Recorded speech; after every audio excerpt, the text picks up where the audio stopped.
In a follow-up story on the trespassing horses on Mesa Verde, nearly 9,000 citizens sent letters in demanding protection for the horses, which wildlife officials said are damaging a significant archaeological site. This reported in the Journal. The American Wild Horse Preservation Campaign expressed their concern, indicating that the horses have been present on those lands since before the park was created in 1906.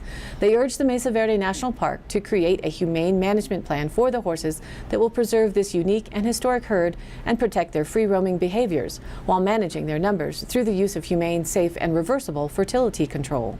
The park had asked for the public's suggestions on how to handle a band of 80 horses and 12 head of cattle at the park. Under law, the animals are considered trespass livestock and were banned 2 years after Mesa Verde received the presidential designation in 1906 to protect the Puebloan ruins. The federal agency declared these animals feral and not wild because they say the animals eluded domestication long ago, escaping their enclosures and thriving on the arid land, and therefore do not qualify for certain federal protections, leaving the UNESCO heritage site one potential direction, that is, to remove the animals from the locale. The herd became the center of controversy last year when 6 horses died from dehydration-related causes, sparking protests at the park when rangers refused to provide the animals water. Standard protocol for wildlife management on federal lands. According to the Journal, Montezuma County inmates are under suspicion, but not for unlawful activity. Cortez Sanitation District officials suspect that inmates at the 104-bed Montezuma County Jail are flushing items in their jail cells, plugging a pumping station, or contaminating the wastewater treatment facility. Krebs initially relayed his concerns to CSD board members in December, reporting that plastics and other debris from the detention center had been an ongoing problem.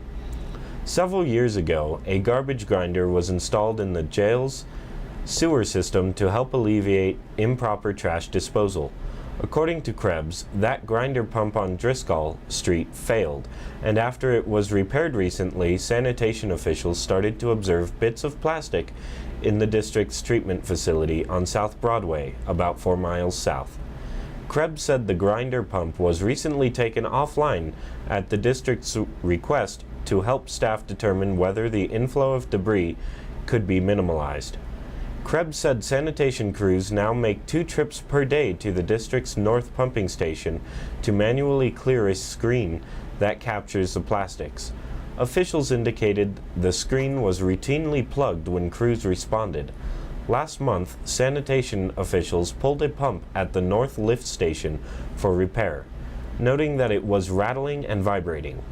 The final resolution, sanitation officials believe, is installing a mechanical screen cleaning system at the lift station, which would save time and resources. In San Juan County, Utah, a lawsuit has been filed against the county by a group of property owners who oppose the Latigo Wind Park, which recently completed building 2/3 of the $125 million project to construct 27 towers of power, according to the San Juan Record. Members of the Northern Monticello Alliance own property within an 80-acre parcel in the middle of the wind park. On January 7th, the group filed suit in 7th District Court to stop a recent San Juan County decision that allowed the project to proceed. They asked that the county decision be declared null and void. In 2012, the project, then owned by Wasatch Wind, received a conditional use permit from the county. While there have been several adjustments to the CUP since then, it has remained in effect, despite several challenges and appeals to the county and its Planning and Zoning Board. The project, now nearly completed, is now owned by S-Power. The CUP required that the project developers take steps, quote, as much as possible to mitigate the impact of the project on surrounding property owners. Concerns that were mentioned include the impact of flicker from the shadow of the giant blades, the red aviation warning lights, and the noise from the spinning blades. Several surrounding property owners have accepted mitigation steps offered by S-Power.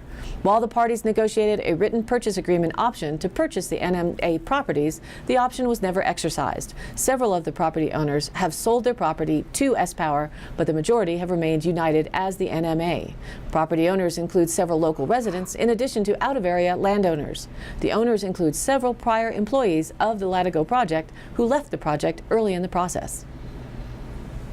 According to the Journal, the Colorado Division of Oil and Public Safety has a filed civil action in district court demanding cleanup at the former M&M truck stop. In a 4-page complaint filed in April with the 22nd Judicial District, the Colorado Attorney General's office demanded that 4 named defendants complete the environmental cleanup connected to a 1994 petroleum spill at the former truck stop. Acting on behalf of the Colorado Division of Oil and Public, state prosecutors also requested a $3,000 fine in addition to an undisclosed noncompliance penalty. At a status conference hearing last week in front of District Court Judge Todd Plew, none of the defendants, Meteor Marketing Incorporated, Graves Oil and Butane Company, Tri-Valley Gas Company, and Ashad Farouk were present. Appearing via telephone at last week's hearing, a state prosecutor requested a trial date, advising the court that settlement discussions with the defendants were ongoing. A trial, expected to last 3 days, was set for August 24th. Hired as a consultant by Farouk, Houston-based Rough Roads, LLC, is currently in discussions with OPS officials to clean the polluted site. In addition to cleaning the property within the next 60 days, Rough said plans also include demolishing the current M&M structure. According to the complaint, an undisclosed amount of petroleum spilled from underground storage tanks at the 4-acre site on November 30th, 1994. The tanks were subsequently removed, but contamination from the spill remained. In 1994, OPS officials approved a cleanup plan, later modified in 2004, requiring the defendants to excavate the contaminated soil. Despite several deadline extensions, the site was never remediated. In 2012, OPS issued an enforcement notice demanding a $3,000 fine and cleanup of the site. The M&M truck stop, located at US 160 and County Road G, closed in 2001. Since, the large complex has deteriorated, becoming a graffiti-tagged abandoned eyesore. Lake effect snow showers are expected to continue downwind of the Great Lakes today, but gradually diminish across most areas on Tuesday and Wednesday. The system moving across the central U.S. is expected to produce mainly light to moderate snows across the northern and central Great Plains and into the upper and mid-Mississippi Valley today. These snows are expected to shift further to the east of the Great Lakes and the Ohio Valley. Tonight into Wednesday morning, we now have 5-day good movement for the National. Meanwhile, a winter mix with accumulated ice is possible from the Ozarks and the lower Ohio and Tennessee Valley. Showers and thunderstorms are possible further to the south from the southeastern Oklahoma and eastern Texas across the lower Mississippi Valley. Light snows are possible across portions of the central Appalachian into the mid-Atlantic as the system continues to shift east Wednesday evening. Widespread coastal and valley rains and mountain snows can be expected across much of the western U.S. today, as in the next in a series of frontal systems moves onshore. Heavy amounts are possible, particularly along the western slopes of the coastal ranges of the Pacific Northwest and northern and central California, as well as the Cascades and the Sierras. This system is expected to spill into the central and southern Great Plains and the lower Mississippi Valley, spreading additional precipitation into those areas late Wednesday into early Thursday. Meanwhile, yet another system is forecast to approach the northwest with more precipitation falling across western Washington and Oregon and northern California late Wednesday into Thursday. Our regional satellite image there. The next system will move into the area this evening and will bring widespread snow into the region throughout tomorrow night. Expect moderate accumulations in the higher elevations and light snow in the valleys through early Thursday. This should mean around an inch for Dove Creek. Dry weather will return Thursday and Friday before snowfall chances return for the weekend. This next trough comes across the region with a couple of impulses in quick succession. The first one will drop out of the northwest late tonight, with another one right on its heels time for tomorrow afternoon and evening. Snow will begin to spread in late this evening towards midnight as the leading impulses sweep over the area. The snow should peak around sunrise tomorrow. In the wake of this system, a trough of low pressure off the California coast will build a ridge over the Rockies, which will keep snow out of the forecast through Saturday morning. Temperatures will moderate under the ridge during the later part of the week. But recovery will be slower for the valleys. Readings will fall this weekend as the next system passes through our area. High temperatures for the next several days are expected to be in the mid to upper 30s. Lows, with Wednesday night being the coldest, in the upper single digits, and upper teens to low 20s for the following days, are likely to exceed estimates in the image a little bit by about 5 degrees maybe. Wind forecasts are still moderate and continue in the 5 to 9 mile per hour range. According to the Journal, a Navajo man who helped stump the Japanese during World War II using a code based on his native language has died in Utah. Ernest Yazzie, 92, died of renal failure in suburban Salt Lake City on Tuesday. His daughter, Melissa Yazzie, told the Salt Lake Tribune. He became one of the hundreds of code talkers who played a vital combat role by transmitting battlefield messages in an unbreakable Navajo-based radio code. Navajo Nation authorities said Friday that all flags there would be flown at half-staff from Tuesday to Friday to honor Yazzie's memory. Yazzie joined in September of that year after he graduated from the Albuquerque Indian School. There were at least 440 code talkers. Fewer than 20 are still alive. His older brother, Harrison Yazzie, who died in 2004, also became a code talker. Both brothers' names appeared in the congressional record on the list of code talkers confirmed by the Marines. A third brother, U.S. Army Private First Class Silas Yazzie, died in combat in Italy in 1944. After Japan surrendered, he helped reparate Japanese prisoners of war in China. Discharged as a corporal in 1946, Yazzie came to Utah for work at a school in Brigham City where he met his wife, Katie Trujillo. They raised 7 children together as he worked for Kennecott, Utah Copper for 38 years. Ernest Yazzie didn't talk much about his combat experiences after the war, though he did say he served on the front lines and took enemy fire, said his son-in-law Joel Frank. He may have stayed quiet in part because the program remained classified until 1968. His survivors include 6 siblings and 6 children, as well as grandchildren and great-grandchildren. It seems like the concept of grooming snow trails for activities outside of downhill skiing and snowboarding are really taking off in the Four Corners area, especially now with this increase in snow. As reported last week, the consideration for trails near Dunton are undergoing evaluation here near Dolores, while now Nordic skiing trails in the Abajo Mountains just west of Monticello are being groomed near the Dalton Springs campground. A group of local enthusiasts, with the assistance of the City of Monticello and the U.S. Forest Service, are grooming about 1.5 miles of trails based out of the Dalton Springs parking lot and extending up the mountain road about 1/4 of a mile before turning north into an area with a series of groomed loops, according to a report in the San Juan Record. Trails were groomed twice in the past week with a snow roller built by the city and pulled behind a city snow machine. The Blue Mountain Ski and Snowshoe Club was formed to initiate the effort. After more than 1 year of preparation, the trails are now a reality. The group has created a Blue Mountain Ski and Snowshoe Club Facebook page and plans a number of events, including a skiing clinic later in the year and educational snowshoe hikes.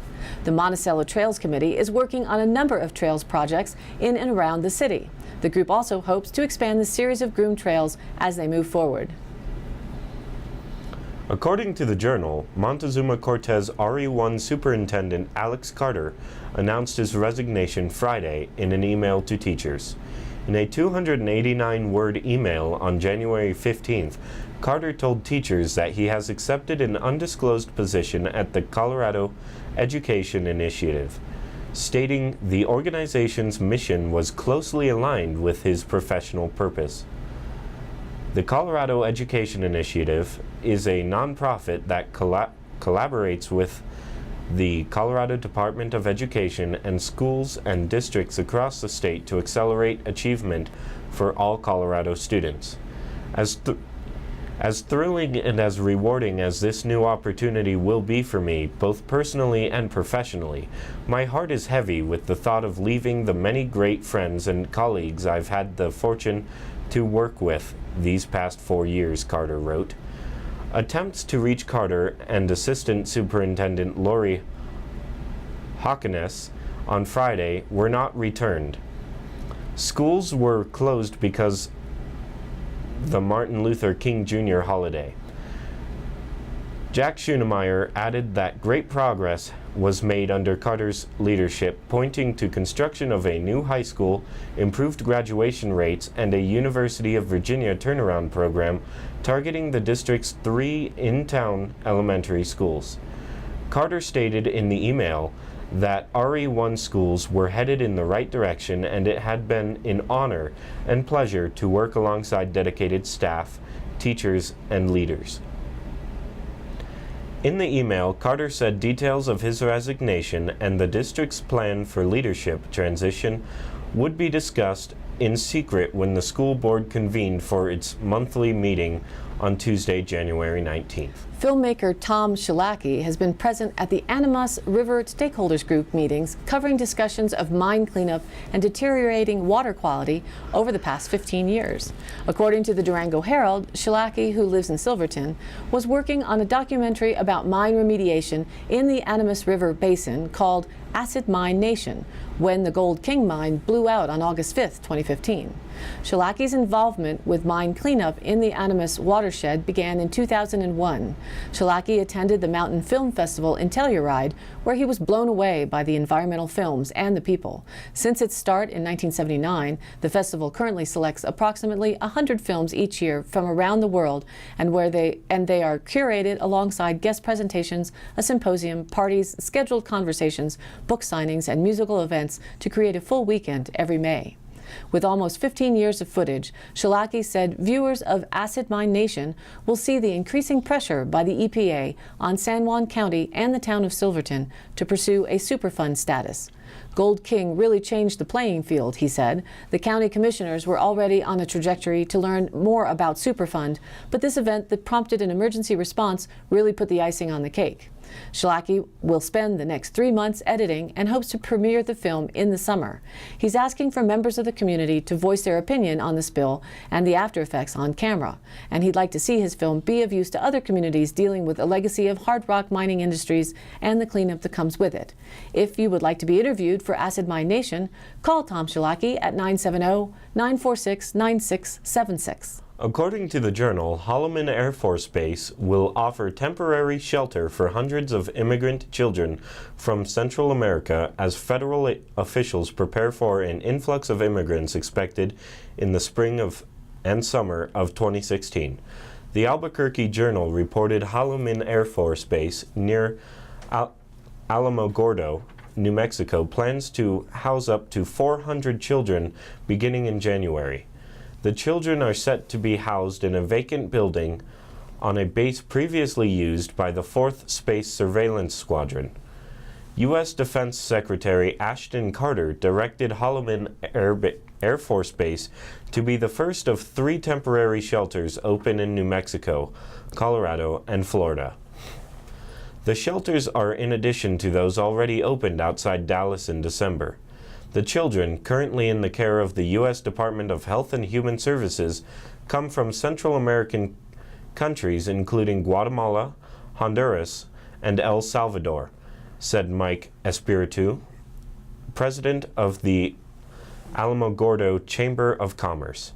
Most of the children in shelters are between the ages of 14 and 17 and stay for an average of 32 days. During their stay, they receive schooling and on-site medical care until they can be placed with sponsors as they wait to hear whether they will be allowed to stay in the U.S. or will be deported. The Colorado Hunter Education course will be available coming up on Saturday, January 30th and Sunday the 31st at the Montezuma County Fairgrounds. Classes run from 8 a.m. to 5 p.m. each day, limited to 50 students.